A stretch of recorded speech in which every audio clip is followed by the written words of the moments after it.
Universal health coverage, in a nutshell, is really whatever any government or country has in place to ensure that its people have access to quality and affordable healthcare, regardless of their socioeconomic status or their place of origin, as long as they live in that country or in our case, in that state, they should have access to quality and affordable care. In a nutshell, that's what universal health coverage is, providing that access.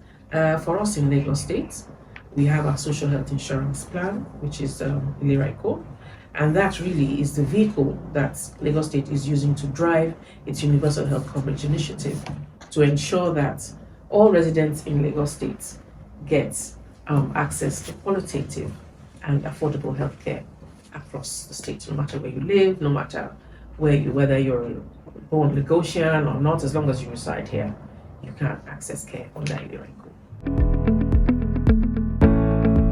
And we expect everybody to be part of this because it's for all of us.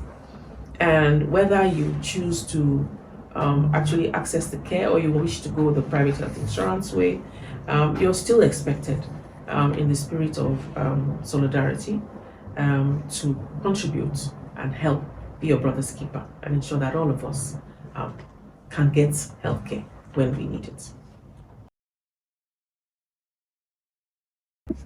Okay, so the agency is essentially saddled with the task of implementing the ILERA EKO Social Health Insurance Program, as well as coordinating and some element of regulation of the entire health insurance ecosystem in Lagos State. So that would include public and private. Right? In terms of how do we go about our responsibilities, the agency is structured into three major arms of implementation. The first arm is the ILERA EKO arm, which is essentially the public HMO, who is responsible for bringing people on board in terms of registering and enrolling people, and is also responsible for strategically purchasing services from public and private providers where people go and access services. So that's really that major function for the ILERA EKO HMO arm. We also have another arm which is responsible for ensuring vulnerable coverage. So for people that cannot pay for themselves, somebody has to pay for them, and government is putting its mouth where its money where its mouth is, and ensuring that it has set up a fund to be able to cover as many vulnerable people in Lagos State as possible. That arm is called the EKO Social Health Alliance, EKOSHA for short. And so we have people in that arm dedicated towards going out into the field and ensuring we are identifying vulnerables and bringing them on board using the equity fund. We also, some of their other roles is to ensure that we also seek additional funding and support either from development partners, politicians, well-meaning individuals, philanthropists, and so on and so forth, to come and augment what government is bringing, because it can never be enough, really, to ensure that we cover as many vulnerables in Lagos State as possible. The last arm is the regulations arm, where we do, as I mentioned before, we're responsible for some element of regulating the health insurance ecosystem in Lagos State to ensure that if you are a private health insurance provider in Lagos State, you are providing plans that are not disenfranchising people, you are delivering on what you said you have done, and if people have issues, they can seek redress through us, where we partner with the National Health Insurance Authority in Abuja to ensure that people get value for money, people get what they have been promised, and so on and so forth. But we go a step further to ensure that we also police the ILERA EKO arm of NASHWA. So the regulations arm is responsible for not just regulating private health insurance space, but also regulating the public health insurance space. And as you can imagine, they're not friends. You can't be friends with your policeman. Yes. Even though the police always like to say we're your friend, essentially. Okay. So it's all of us. It's a collective responsibility of everyone, every single resident in the state. Lagos State government, of course, has a major role to play because they are the ones implementing the ILERA EKO social health insurance. However, if you're a provider in Lagos, you have a stake. If you are I would even say, as I said before, a resident, whether you are indigent, you are working, you are not working, you're a youth, you're a child, everybody has a stake in universal health coverage in Lagos State. So, as I mentioned before, this is being done exclusively by the Eco Social Health Alliance arm of National. Yes. We have what we call EcoSha field officers. Okay. Who are drawn from within the local governments and LCDs and reside in those local governments, so they are close to the grassroots.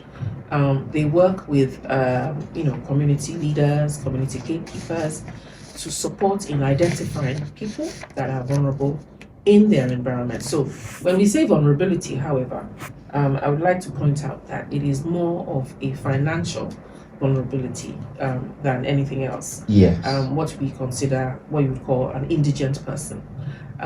We don't look at whether you're able-bodied or not. So there are pockets of people that you could say have an additional layer of vulnerability, such as people living with disabilities, pregnant women, widows, etc. But largely, we go looking for people that are financially vulnerable. So they have a computer assessment tool, which we call the poverty assessment tool, that helps us to identify these vulnerables objectively. So they ask a series of questions, they make some observations, they key it into the tool, and it generates an algorithm that now categorizes that person to know whether they're eligible as vulnerables or not. Once you have been identified as an eligible vulnerable, you are now registered, and the following month, as long as these equity funds keep coming, you are now enrolled onto the scheme. You can be given an ID card, you'll be given your policy number, you have the liberty to choose which hospital you want to go to a large extent, and then from next month you can start accessing care. We do hold what we call town hall meetings, whereby we go back to the communities to hear from these vulnerables, because we know for vulnerable people, the fact that they're getting it free, they don't feel as ready to assert themselves in terms of, I want what is my right. So if they go to the hospital, either they feel they've been maltreated or whatever, they tend to just walk away instead of realizing that they do have a voice and the agency has given them a voice. So we go into the community to ensure that these vulnerables understand that you have a voice and you do have rights because government is paying for you. And so if you have any complaints or whatever, we get those feedback. We call the providers to come and sit down with them, and providers will hear firsthand from vulnerables how well or how badly they've been doing and seek redress.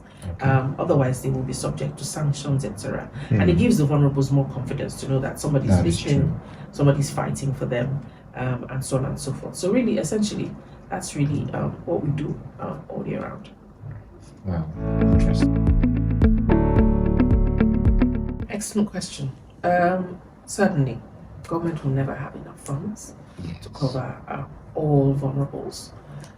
Poverty rate is not smiling. So poverty continues to be a problem that we're struggling with us generally. So one of the things that we do, as I mentioned before, is to liaise with philanthropists, established organizations such as development partners, well-meaning individuals in the community, even politicians, for instance, to get them to support paying for some vulnerables. So we have we have our strategy, which helps us to mobilize resources under the EcoSha arm, which is called the ACE strategy or ACE model, and that comprises adoption, crowdfunding, and events. So under adoption, we get you to come and pay for some members of your community. Some people would like to pay for widows, for instance, in their community. Some people want to give back to the school that they went to and want to cover, some children. Some people want to, cover some members of their churches, etc. So that helps because those are people that we would not need to pay for. Yes. They support us. We even have like a discounted rate depending on the number of people that you want to cover as an incentive for you to be able to do that. And we've been able to cover quite a number of people over the years using that particular strategy of adoption. And then we also now give you information so you know what we're using your money for, how many people have we covered. If you want to know what the utilization was like, we will give you that information, etc. So we carry you along and you become what we call our Ekosha icon.